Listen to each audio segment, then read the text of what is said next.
Assalamualaikum dan salam sejahtera. Selamat datang ke channel Winterwork Exploration. Pada sesiapa yang belum subscribe lagi, jangan lupa untuk subscribe sekarang. So, dalam Borak Palatau kali ini, kita akan cerita sikit atau throwback sikit lah kan, tentang satu cerita kanak-kanak yang dulu yang sangat famous, iaitu tentang Sang Arnab dan juga Sang Kura-Kura. Korang jangan lupa untuk tonton video ni sampai habis. Macam biasa, kita layan dulu intro ini. Roll it!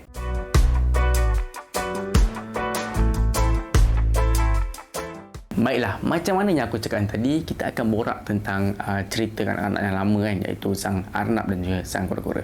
Aku ceritakan sikit kan, secara ringkas macam mana cerita ini. Cerita ini adalah bermula apabila Sang Arnab melihat Sang Kura-Kura sedang berjalan di hutan, dan Sang Arnab pun menegurlah Sang Kura-Kura. Dan kesian melihat Sang Kura-Kura ni berjalan dengan sangat lambat kan.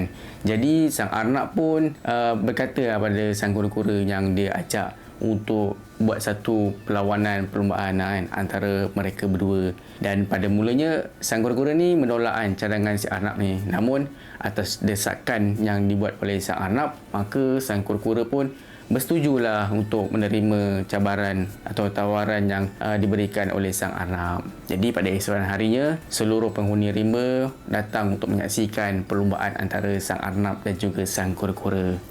Kalau kita dapat lihat kan, atas kertas memang Sang Arnab menang kan, tetapi adalah benda yang berlaku yang membuatkan Sang Arnab kalah dalam perlawanan perlombaan tersebut, dan akhirnya Sang Kura-Kura memenangi perlawanan tersebut.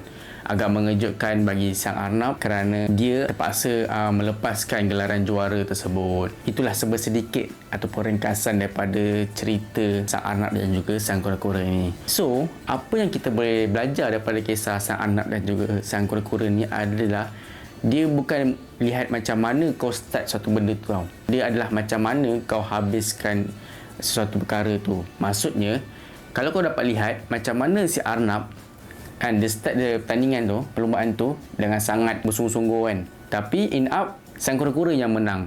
So dalam kisah ni, dalam cerita ni, dia nak cakap yang kau kalau buat sesuatu benda tu, kalau korang buat sesuatu benda tu, kalau korang tak habiskan dia, korang tak akan jumpa kejayaan tu lah. Dan macam mana Sang Kura-Kura tu, walaupun dia starting dengan lambat, starting dengan slow, in up dia habiskan benda tu, akhirnya dia berjaya.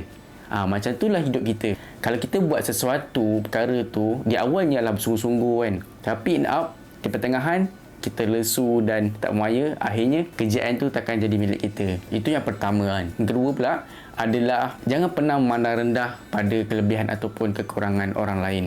Sebab kita ni manusia kan, kita ada personality yang berbeza kan, kita mempunyai kelebihan dan kekurangan masing-masing. So, sentiasa merendah diri dalam apa jua, apa yang kelebihan yang kita ada. Sebab semakin kita merendah diri, semakin orang akan hormat kita ataupun semakin orang akan pandang kita tinggi kan. Sebab kalau kita memandang rendah pada orang lain, dia akan ada satu sifat iaitu riak dan takabur tau. So, bila ada sifat riak dan takabur dalam diri kita, ia akan membuatkan hidup kita akan menjadi gagal kan. So, sentiasalah merendah diri dalam apa jua yang kita ada, supaya kita boleh belajar sesuatu benda yang baharu daripada orang lain, supaya kita dapat top up ilmu kita. Walaupun kita sebenarnya dah tahu benda tu, tapi kita jangan pernah sesekali meletakkan diri kita pada satu tahap yang tinggi dan membuatkan kita tak nak belajar sesuatu benda yang baharu. Itulah yang kedua. Dan yang ketiga adalah kita jangan mudah untuk putus asa dalam apa yang kita buat. Walaupun benda tu tak masuk akal, walaupun benda tu something yang impossible untuk kita capai, tetapi kalau adanya usaha, adanya kesungguhan dalam apa yang kita buat, insya-Allah kita akan jumpa kejayaan tu. Sebab ada satu kata-kata tu, bukan orang yang pandai kan akan berjaya, tapi orang yang berusaha akan berjaya.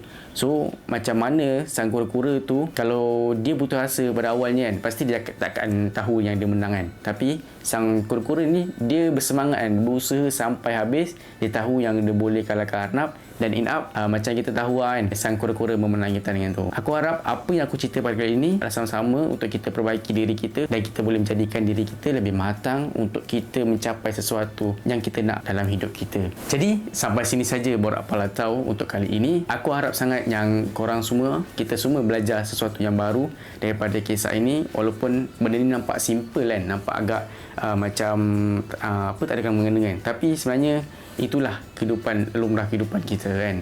So kalau korang rasa video ni bermanfaat, Jangan lupa untuk kongsikan kepada rakan-rakan korang ataupun sesiapa saja, ataupun simpan sebagai satu pengajaran dalam hidup kita. Kalau korang ada apa-apa cadangan ataupun cerita-cerita menarik, jangan lupa untuk kongsikan di ruangan komen di bawah. Semoga kita berjumpa lagi pada video yang akan datang. Assalamualaikum. Bye-bye.